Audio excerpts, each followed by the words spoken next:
GT को और BCCI को एक तमाचा मारा है रजत पाटीदार ने। मैं तो कप्तान की भी बात करूंगा, भारतीय टीम का कप्तान बनाया गया शुभमन गिल का, लेकिन शुभमन गिल से कहीं ज़्यादा अच्छा परफॉर्मेंस रजत पाटीदार का है इस सीजन में। कल जब प्रोग्राम की शुरुआत हुई थी हमने ये चीज़ बोली थी कि बेस्ट गेंदबाजी वर्सेस बेस्ट बल्लेबाजी का मुकाबला है, तो गेंदबाजी तो फ्लॉप साबित हुई, ये हमने देखा।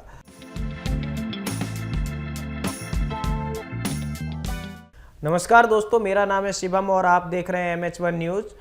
आज का हमारा जो प्रोग्राम है पिच पे पंगा, उसमें हम बात करेंगे कल जो पंगा हुआ है उसकी पूरी तरीके से।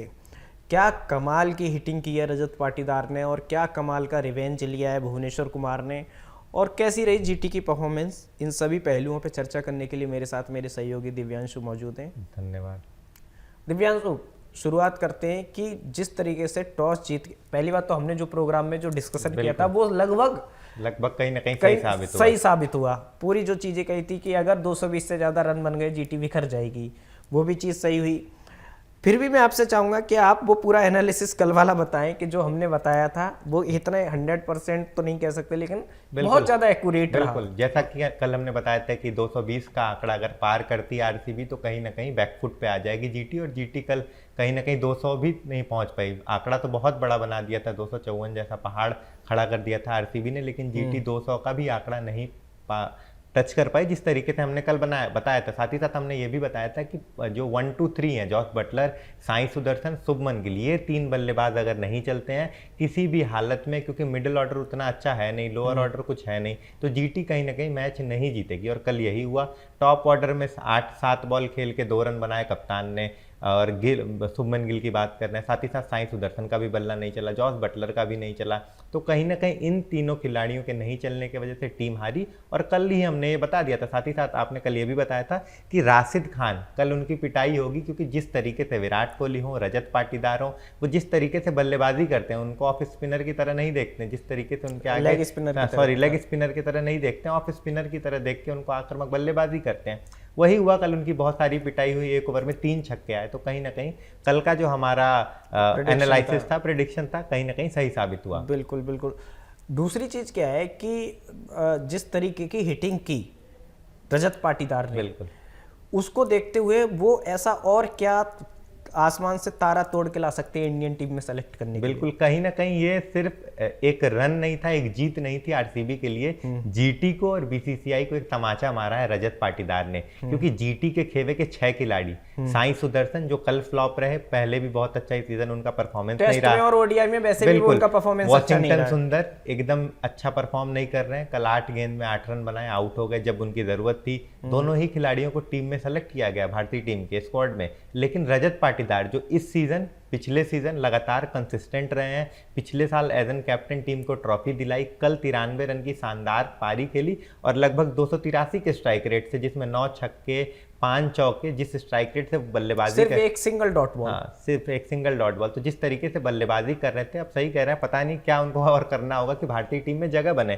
क्योंकि जिस तरीके के वो खिलाड़ी हैं, अगर वो हो एक छोर पे, दूसरे छोर पे श्रेयस अय्यर, और जिस तरीके से बाकी टीम है, तो कहीं ना कहीं भारतीय टीम और मजबूत हो जाती है, मिडिल ऑर्डर एकदम मजबूत दिखेगा। क्योंकि साई सुदर्शन की बात करें या वॉशिंगटन सुंदर की बात करें, ये जो 2 खिलाड़ी हैं गुजरात के हैं, गुजरात के दोनों ही खिलाड़ियों को टीम में शामिल किया गया, लेकिन उस तरीके का परफॉर्मेंस नहीं है। मैं तो कप्तान की भी बात करूंगा, भारतीय टीम का कप्तान बनाया गया शुभमन गिल का, लेकिन शुभमन गिल से कहीं ज्यादा अच्छा परफॉर्मेंस रजत पाटीदार का है इस सीजन में।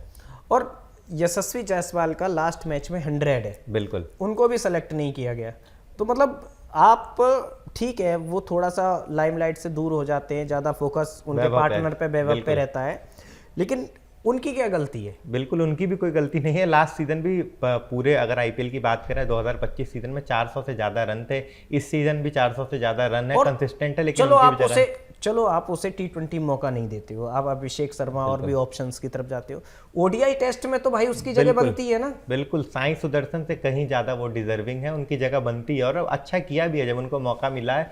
शुभमन गिल और साई सुदर्शन ने एक साथ ओपनिंग की है भारतीय टीम के लिए, अच्छा भी परफॉर्म किया है, तो कहीं ना कहीं यशस्वी जायसवाल की जगह बनती है ओडीआई में। बिल्कुल, कहीं ना कहीं कुछ यहाँ पे समझ में नहीं आता है कि जीटी के जो कप्तान है उन्हीं की टीम के सारे खिलाड़ियों का टीम में शामिल होना, सिराज जो कि अच्छे खिलाड़ी हैं, लेकिन उनसे कहीं अच्छा परफॉर्म इस सीजन भुवनेश्वर कुमार कर रहे हैं, उनको टीम में नहीं शामिल किया गया, एक ही टीम के 6 खिलाड़ियों का टीम में शामिल होना कहीं ना कहीं बहुत सारे प्रश्न खड़े करते हैं कि जो दूसरे फ्रेंचाइजी के प्लेयर्स हैं अच्छा परफॉर्म कर रहे हैं, मेहनत कर रहे हैं, कंसिस्टेंट है, लेकिन उसके बावजूद जो भारतीय टीम के कप्तान नियुक्त किए गए हैं शुभमन गिल उनके ही टीम के यानी कि गुजरात टाइटंस के ही सारे खिलाड़ी लगभग आधे से ज़्यादा टीम में शामिल है। कल जब प्रोग्राम की शुरुआत हुई थी हमने ये चीज़ बोली थी कि बेस्ट गेंदबाजी वर्सेस बेस्ट बल्लेबाजी का मुकाबला है, तो गेंदबाजी तो फ्लॉप साबित हुई, ये हमने देखा।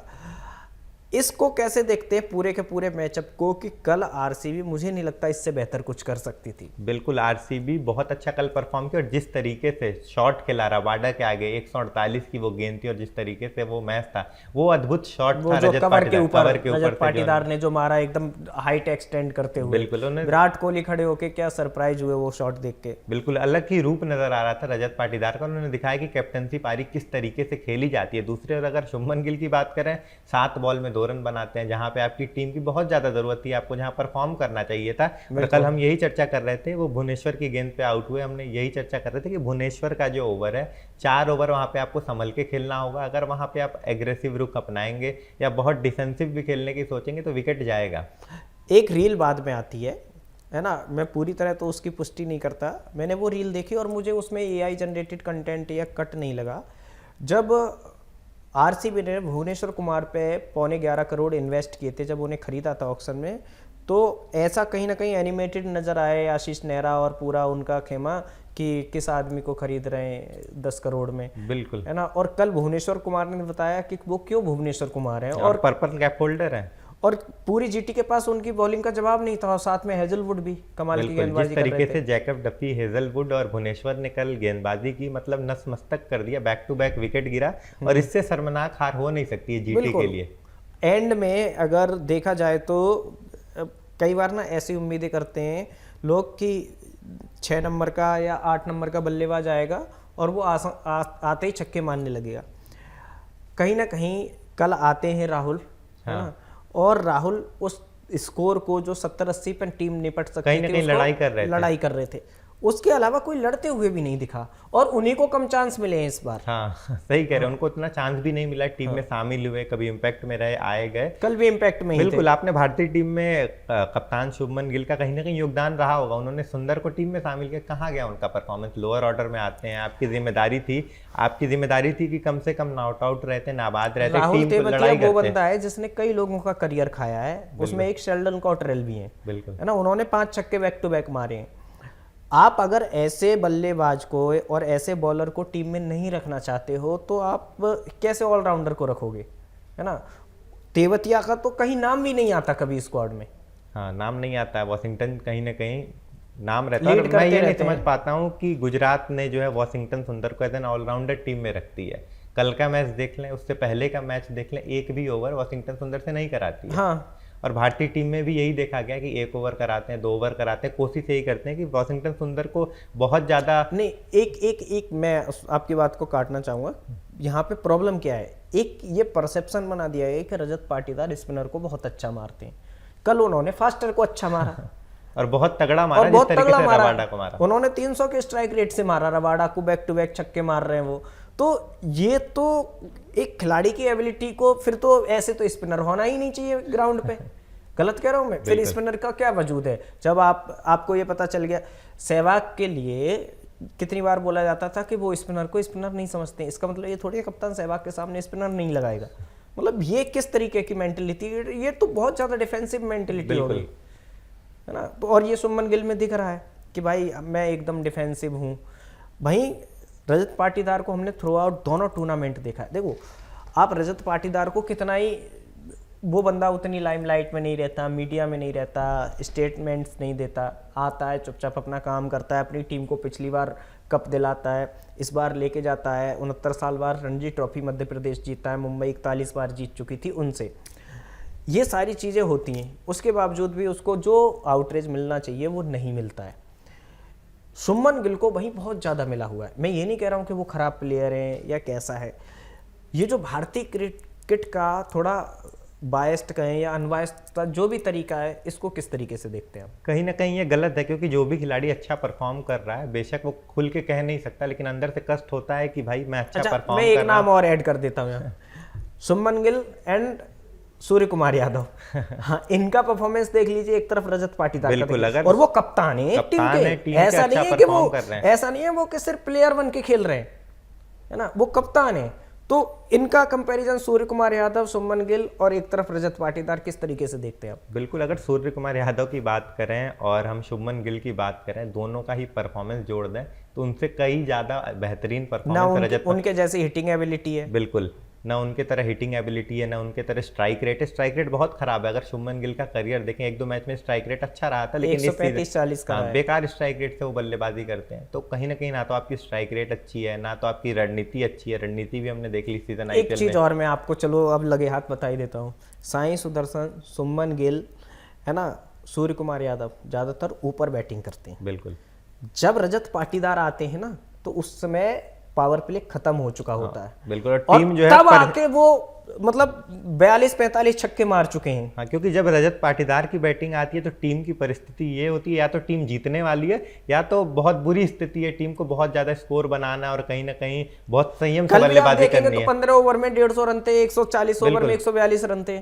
और उसके बाद लास्ट के 5 ओवर में उन्होंने पूरी तरह से 125 रन बना के मैच का रुख पलट दिया। बिल्कुल, जिस तरीके से उन्होंने बल्लेबाजी की, कहीं ना कहीं एक तमाचा है बीसीसीआई को कहें या जीटी को कहें या कप्तान को कहें, क्योंकि बहुत ज़्यादा डिजर्विंग है। क्योंकि हम देख रहे हैं इस सीज़न जो भारतीय टीम का स्क्वाड आया है अफगानिस्तान के खिलाफ, बहुत सारे ऐसे खिलाड़ी हैं जो डिजर्विंग नहीं है, उनसे कई ज़्यादा ऐसे खिलाड़ी हैं जो कि डिजर्विंग है, इस सीज़न बहुत अच्छा परफॉर्म कर रहे हैं, लेकिन उनको टीम में नहीं शामिल किया गया है। चाहे रजत पाटीदार हो, चाहे भुवनेश्वर कुमार हो, या यशस्वी जायसवाल हो। मैं तो कहूँगा कि कहीं ना कहीं प्रभ सिमरन हो या प्रियांश आर्य हो, ये भी खिलाड़ी बहुत अच्छा कर रहे हैं 2 सीजन से। क्या खराब किया इन्होंने? एक चीज और मैं जानना चाहूंगा, जिस तरीके से नीतीश कुमार रेड्डी पे टैग लगा दिया गया है कि भाई ये टेस्ट के प्लेयर है, बिल्कुल, जबकि वो T20 ODI में भी बहुत अच्छा करते हैं, हालांकि टेस्ट में वो चले नहीं है, तो हार्दिक को क्यों नहीं खिलाते हैं? बिल्कुल, ये तो मुझे भी रिटायरमेंट दिलवा दो ना फिर टेस्ट से। मैंने पहले भी यही बात की थी, फिर यही कहूंगा कि भारतीय टीम में एक समय ये था कि ईशान किशन और श्रेयस अय्यर पर प्रतिबंध लगा दिया गया था कि आप कोई इंटरनेशनल मैच नहीं खेलेंगे, आप जाके पहले डोमेस्टिक खेलिए। हाँ। आप डोमेस्टिक मैचेस नहीं खेलते हैं, आप जो है लीग्स नहीं खेलते हैं, आप जो है रणजी ट्रॉफी नहीं खेलते हैं, आप जाके पहले अपने स्टेट मैचेस खेलिए। और दूसरी ओर जो भारतीय टीम के कप्तान भी रहे, यहाँ पर मुंबई इंडियंस के कप्तान हैं हार्दिक पांड्या, उनको आप कभी नहीं बोलते हैं कि आपको टेस्ट खेलना है। एक ऐसा खिलाड़ी जो सिर्फ T20 मैचेस खेलता है, वर्ल्ड कप खेलता है, वो ODI मैचेस खेलता है, कहीं ना कहीं ये बायसनेस नज़र आती है कि भारतीय जो क्रिकेट बोर्ड है वो हर खिलाड़ियों के मतलब प्रति एक तरीके का उनका व्यवहार नज़र नहीं आता है। कम टू द मैच, कल विराट कोहली ने भी अच्छा खेला और भी RCB की तरफ से सारी चीज़ें कल ऐसे लग रहा था अच्छी हुई। GT बहुत एनिमेटेड दिखते हैं जब हमने देखा आशीष नेहरा, और पहले भी आशीष नेहरा के बारे में हम बात कर चुके हैं। अभी जो आगे का सिनेरियो बन रहा है, अब GT को क्वालिफायर खेलना पड़ेगा। जो भी टीम सेकंड, ये जो फर्स्ट क्वालिफायर है इससे जीतेगी वो सेकंड क्वालिफायर GT से भिड़ेगी। आज का भी मुकाबला बहुत अहम है। हाँ, तो जो इस मुकाबले को जीतेगी, है ना, वो आगे चल के भिड़ेगी। बिल्कुल, GT को अब क्या स्ट्रेटजी अपनी बनानी चाहिए कि भाई हमको अगर जीतना है यहाँ से, क्योंकि देखो RCB तो मिलने वाली है फाइनल में, ये तो फॉर श्योर है, इसको तो कोई टाल नहीं सकता। या बाकी 3 टीमें, इन्हें कैसी स्ट्रेटजी अपनी बनानी चाहिए कि भाई तुम्हें भिड़ना है, और तुम्हें भिड़ना है तो तुम्हें ये करना ही पड़ेगा। बिल्कुल, अगर हम देखें बहुत अच्छी कल अपॉर्चुनिटी थी GT के पास कि जीत के सीधा फाइनल में पहुंच जाए, क्योंकि अब जो स्थिति है GT के लिए और भी मुश्किल होने वाली है, क्योंकि आज का मुकाबला है हैदराबाद और राजस्थान, दोनों के बल्लेबाज विस्फोटक हैं, गेंदबाज भी बहुत तगड़े हैं दोनों ही टीम में, टॉप टू बॉटम एकदम तगड़ी टीम है दोनों। आज दोनों का मुकाबला होगा और कुछ भी नहीं कहा जा सकता कि आज का मुकाबला कौन सी टीम जीते, क्योंकि टॉप ऑर्डर दोनों ही टीम का तगड़ा है। यहाँ पर वैभव सूर्यवंशी, वहाँ अभिषेक शर्मा, फिर मिडिल ऑर्डर में हेनरिक क्लासन है, उधर ध्रुव जुरैल भी अच्छा परफॉर्म कर रहे हैं, रेयान पराग भी हैं अच्छा परफॉर्म कर रहे हैं, जोफ्रा आर्चर, नांद्रे बर्गर गेंदबाजी भी अच्छी कर रहे हैं, पिछले मैच में छक्के चौके भी जड़े थे। तो गेंदबाजी भी अच्छी, उधर जडेजा भी हैं, हाँ जडेजा भी हैं, उधर प्रफुल्ल हिंगे हैं, साकिब हुसैन है, पैट कमिंस हैं, तो गेंदबाजी और बल्लेबाजी दोनों बहुत तगड़ी है। एक चीज और मैं बताता हूँ, एक कैप्टनसी डिफरेंस की बात करता हूँ यहाँ। शुभमन गिल को हम ज़्यादा एनिमेटेड नज़र नहीं देखते, ना उनको नाराज़ होते देखते, नाराज़ वो तब होते कैच छूट रहा है या कुछ है तब। बिल्कुल, लास्ट टाइम जब मैच जीती RR, हीटेड आर्गूमेंट हो रहा था रेयान पराग का और कुमार संगकारा का कुछ डिसीजंस को लेके, तो जब बाद में पूछा गया उनसे कि ये जो आपका संगकारा के साथ जो हीटेड आर्गूमेंट हो रहा था वो बता सकते हैं क्या? तो उन्होंने कहा नहीं सर, हम ये डिस्कस कर रहे थे कि हम इस मैच में टीम को, सामने वाली टीम को 160-70 के अंदर रोक सकते थे, क्योंकि हमने 7 विकेट 140 पे डाउन कर दिए थे। उसके बाद सामने वाली टीम 200 तक पहुंची, तो वो हमारी प्री स्ट्रेटजी बनाई हुई होने के कारण हमने गेंदबाजी को उसको फॉलो किया, इसलिए ऐसा हुआ, मुझे ऐसा लग रहा था। तो मैं कोच को वही कह रहा था कि अगर मैं ऑन ग्राउंड थोड़े बेटर डिसीजन कर सकता हूं तो क्या मैं आगे से वो कर सकता हूं वो चेंज। ये वो मेंटलिटी होती है कि सामने वाला बंदा मैच जीत के भी खुश नहीं है, बिल्कुल, है ना। तो वो एक कप्तान को कप्तान बनाता है। तो जिस तरीके का रेयान पराग का, क्योंकि इस वाले सीजन में रेयान पराग एक ऑफिशियल कप्तान थे, बीच में कैप्टनसी उनको मिलती रही थी बीच बीच में टेस्टिंग कप्तान की तरह, लेकिन वो ऑफिशियल वाले नहीं थे। तो उन्होंने ये दिखाई है अपनी एबिलिटी सेम जिस तरीके से। और अब जो पैट कमिंस है उनके बारे में तो कहना ही क्या है, बिल्कुल, वो तो जाने माने कप्तान है भाई। दोनों की भिड़ंत है, दोनों अपने अपने क्षेत्र में माहिर हैं।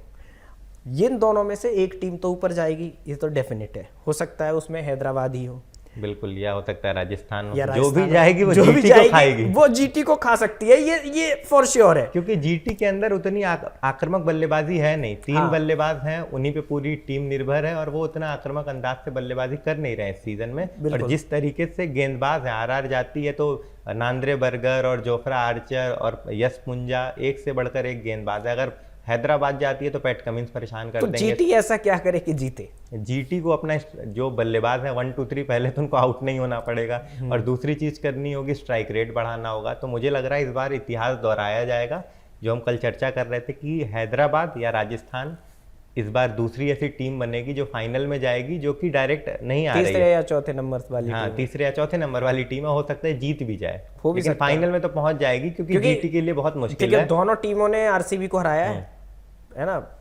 जो लीग मैचेज हैं, बिल्कुल, हैदराबाद ने भी आरसीबी को हराया है और आरआर ने भी और आरआर ने भी हराया। ये अपने आप में बड़ी बात है, क्योंकि उन दोनों टीमों के पास सामने वाली टीम को हराने की पूरी कला है। और हैदराबाद का तो आप 1-2 विकेट गिरा देते हैं तो भी फर्क नहीं पड़ता। बीच में हेनरी क्लासन आते हैं, जो कि ऑरेंज क्रैप की रेस में रहते हैं, एक बार टॉप पे भी थे। तो आप हेनरी क्लासन की इतनी बात करते हैं, सोचिए रजत पाटीदार को उस लेवल पे नहीं ले आंकते हैं, जबकि वो उनसे बेटर परफॉर्म कर रहे हैं, परफॉर्म किया उन्होंने, है ना। एनीवे, रजत की बहुत सारी बातें हो गई। आज का मुकाबला कौन जीतने वाला है? आज का मुकाबला बेहद रोमांचक और बेहद एंटरटेनिंग होने वाला है, क्योंकि दोनों ही टीम बहुत मजबूत है और दोनों का ही होम ग्राउंड नहीं है। न्यू अच्छा चलो, ये तो बताओ कौन अच्छा परफॉर्म करेगा? मुझे लग रहा है कि थोड़ा पलरा कहीं ना कहीं हैदराबाद का भारी, और हैदराबाद आज का मुकाबला कहीं ना कहीं जीत सकती है, उम्मीदें ज्यादा है हैदराबाद से। ठीक है, और मैं रन कौन बना रहा है, विकेट कौन ले रहा है?